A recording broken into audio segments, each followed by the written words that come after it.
Thank the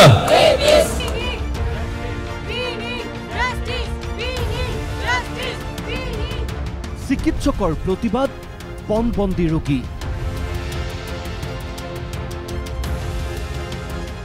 জিএমচিএইচত হাহাকাৰ পৰিস্থিতি বহু দূৰৰ পৰা আহি বঞ্চিত দৰিদ্ৰ ৰোগী কলকাতাত চিকিৎসক ধৰ্ষণ হত্যাৰ প্ৰতিবাদত উত্তাল গুৱাহাটী চিকিৎসা মহাবিদ্যালয় হাস্পতাল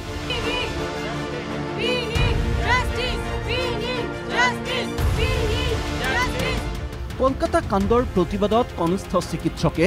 গুৱাহাটী মেডিকেল কলেজ হাস্পতালত বহিৰ্বিভাগৰ চিকিৎসা বৰ্জন কৰাত চৰম বিপৰ্যয়ৰ সন্মুখীন হয় ৰোগী কলকাতাত চিকিৎসকক ধৰ্ষণ হত্যা আৰু একাংশ দুষ্কৃতিকাৰীয়ে চিকিৎসালয় ভাঙি লণ্ডভণ্ড কৰাৰ প্ৰতিবাদত সমগ্ৰ দেশৰ লগতে গুৱাহাটী মেডিকেল কলেজ হাস্পতালতো শুকুৰবাৰে কনিষ্ঠ চিকিৎসকৰ প্ৰতিবাদত সৃষ্টি হয় এক প্ৰকাৰ অচলাৱস্থাৰ প্ৰতিদিনে জিএমচিএইচৰ বহিৰ্বিভাগত অতি কমেও 2000 ৰোগীৰ সমাগম হয় শুকুৰবাৰে চিকিৎসকৰ ধৰ্মঘটৰ ফলত গুৱাহাটী মেডিকেল কলেজ হাস্পতালৰ বহিৰ্বিভাগত হাৰাশাস্তিৰ সন্মুখীন হোৱা ৰোগীয়ে এইদৰে উজাৰিলে ক্ষোভ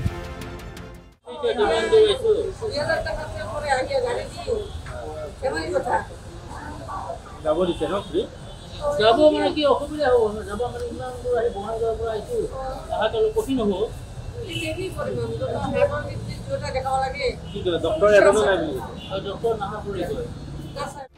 ৰাইজৰ অসুবিধা হৈছে সকলো জানিও প্ৰতিবাদী চিকিৎসকৰ মন্তব্য আমি অসহায় যদি চিকিৎসক সকলেই সুৰক্ষিত নহয় তেন্তে আনক সুৰক্ষা কেনেকৈ দিব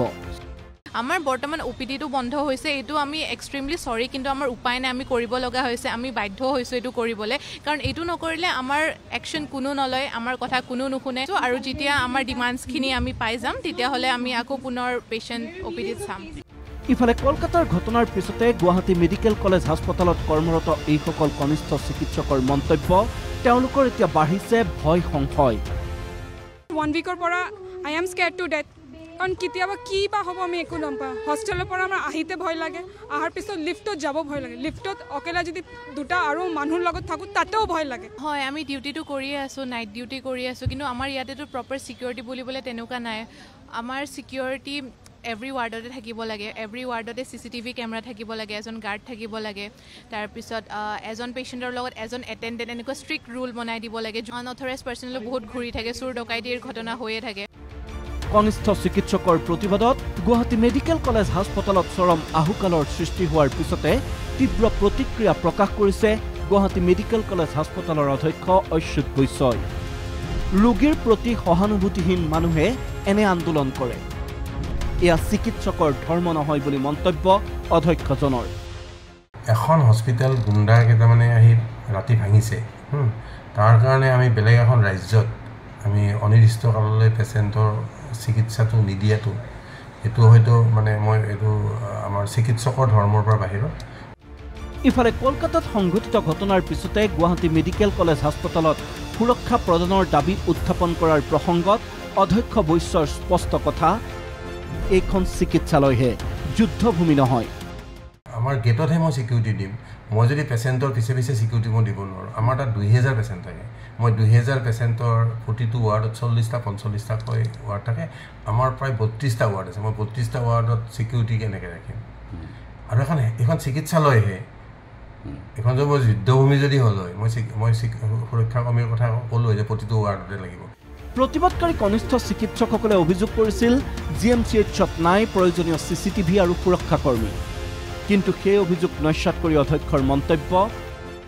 সিসি কেমেৰা আমাৰ 150 কৈ ওপৰত সিসি কেমেৰা কলেজত লাগি আছে 126 কেমেৰাৰ তাৰ পোৰ্টেল আছে যোনটো এৰিয়া চাব যায় আমি হেতু এৰিয়া আমি চাব পাৰোঁ গতিকে এতিয়া মইতো ৱাৰ্ডৰ ভিতৰতো সিসি কেমেৰা লগাব নোৱাৰোঁ হেতু নিষিদ্ধ বস্তু এটা ৱাৰ্ডত মই কেনেকৈ প্ৰাইভেচিৰ কথা থাকিব না মানুহৰ 170 সিকিউৰিটি আমাৰ লগত এতিয়া আছে প্লাস 21 হোমগাৰ্ড আছে প্লাস 17 আমাৰ আৰ্মগাৰ্ড আছে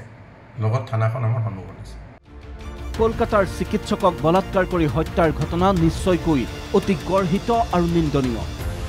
এনে ঘটনাৰ পিছত সমবেদনা প্ৰদৰ্শন কৰি এদিন ধৰ্মঘট কৰালৈকে ঠিকই আছিল সম্প্ৰতি ঘটনাৰ সিবিআই তদন্ত চলি থকাৰ পিছত তদন্ত ক্ষিপ্ৰতৰ কৰাৰ দাবীত ৰোগীক পণবন্দী কৰি প্ৰতিবাদ কৰাটো চিকিৎসকৰ ধৰ্মৰ বাহিৰত বুলি মন্তব্য গুৱাহাটী মেডিকেল কলেজ হাস্পতালৰ অধ্যক্ষ অচ্যুত বৈশ্বৰ। কিন্তু মই এটা কথা চিকিৎসকসকললৈ এটা অনুৰোধ কৰোঁ যে তেওঁলোকে যিটো কাৰণত আজিৰ ষ্ট্ৰাইকটো ধৰক আগতে সহমৰ্মিতা দেখাবৰ কাৰণে তেওঁলোকে এটা ষ্ট্ৰাইক কৰিছিল, আমাৰ ক'ব লগা একোৱেই নাছিল। কিন্তু আজিৰ ষ্ট্ৰাইকটো তেওঁলোকে যিটো কৈছে যে অনিৰ্দিষ্ট কাললৈ মানে নন এচেঞ্চিয়েল ছাৰ্ভিচ, গতিকে সেই মানুহখিনিয়ে হয়তো এই যে দুখীয়া মানুহখিনি যে দূৰৰ পৰা আহে সেই অনুভূতিটো নোহোৱা মানুহখিনিয়ে এইখিনি কাম কৰে। এখন হস্পিটেল গুণ্ডা কেইটামানে আহি ৰাতি ভাঙিছে, তাৰ কাৰণে আমি বেলেগ এখন ৰাজ্যত আমি অনিৰ্দিষ্ট কাললৈ পেচেণ্টৰ চিকিৎসাটো নিদিয়াটো এইটো হয়তো মানে মই এইটো আমাৰ চিকিৎসকৰ ধৰ্মৰ পৰা বাহিৰত। ভিডিঅ' জাৰ্নেলিষ্ট সঞ্জয় ৰয়ৰ সৈতে বিনয় কলিতাৰ ৰিপৰ্ট NKTV+।